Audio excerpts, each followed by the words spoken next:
प्यारे विद्यार्थियों, कैसे हो आप? आशा करता हूँ आप बहुत अच्छे होंगे। आइए हम आज का हमारा अध्याय प्रारंभ करते हैं। हमारे अध्याय का नाम है गीतामृतम, अर्थात अमृत गीत। सुख दुखे समे कृत्वा लाभालाभौ जया जयौ ततो युद्धाय युज्यस्व नैवं पापम अवाप्स्यसि। हिंदी भावार्थ: सुख दुख, लाभ हानि और जय पराजय को समान समझकर फिर युद्ध के लिए तैयार हो जाओ। ऐसा करने से तुम पाप के भागी नहीं बनोगे। अर्थात मनुष्य को सुख और दुख, प्रत्येक अनुकूल या प्रतिकूल स्थिति में अपना कर्म करते रहना चाहिए। अपने उचित कर्मों के किसी भी परिणाम से वह दोषी नहीं होता। श्लोक नंबर 2। कर्मण्येवाधिकारस्ते मा फलेषु कदाचन मा कर्म फल हेतुर्भूर्मा ते संगोस्त्वकर्मणि। हिंदी भावार्थ: कर्म में ही तुम्हारा अधिकार है, फल में कभी नहीं। कर्म फल के इच्छुक मत बनो। कर्महीनता के साथ तुम्हारी संगति न हो। अर्थात मनुष्य को फल प्राप्ति की इच्छा किए बिना अपना कर्म करते रहना चाहिए। यह भी उचित नहीं है कि मनुष्य फल प्राप्ति की अनिच्छा के साथ कर्म से मुंह मोड़कर अकर्मण्य बन जाए। श्लोक 3। यद यदाचरति श्रेष्ठस्तद्देवतेरो जनः स यत् प्रमाणं कुरुते लोकस्तद अनुवर्तते। हिंदी भावार्थ: श्रेष्ठ पुरुष जो आचरण करता है, दूसरा व्यक्ति वैसा ही आचरण करता है। वह जो प्रमाण स्थापित कर देता है, लोग उसी का अनुसरण करते हैं।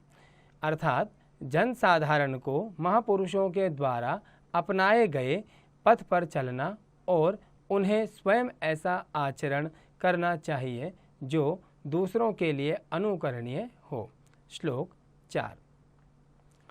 श्रद्धावान लभते ज्ञानम तत्परः संयतेन्द्रिय ज्ञानम लब्ध्वा पराम शांतिम आचिरेण अधिगच्छति।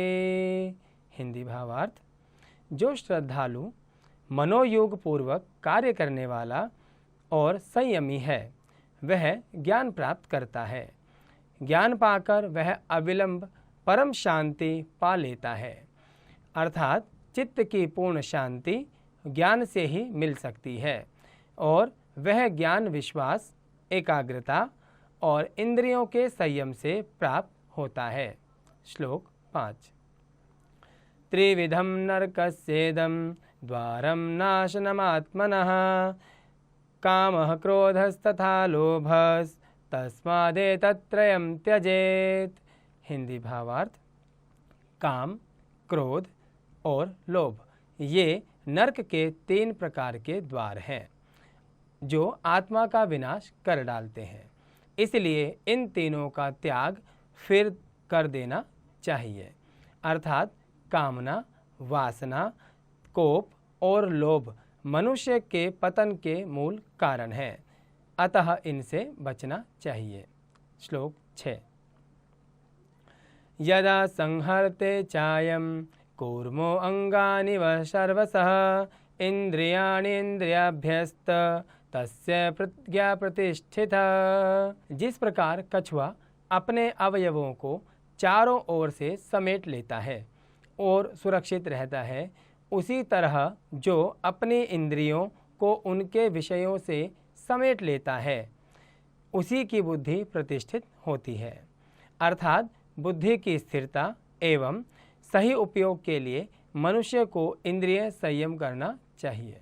प्यारे विद्यार्थियों, आपने इस पाठ के माध्यम से देखा, हमने 6 श्लोक पढ़े और 6 श्लोक के हिंदी भावार्थ को देखा। आशा करता हूँ कि आप सभी अपने स्तर पर इस पाठ का हिंदी भावार्थ जरूर कीजिएगा।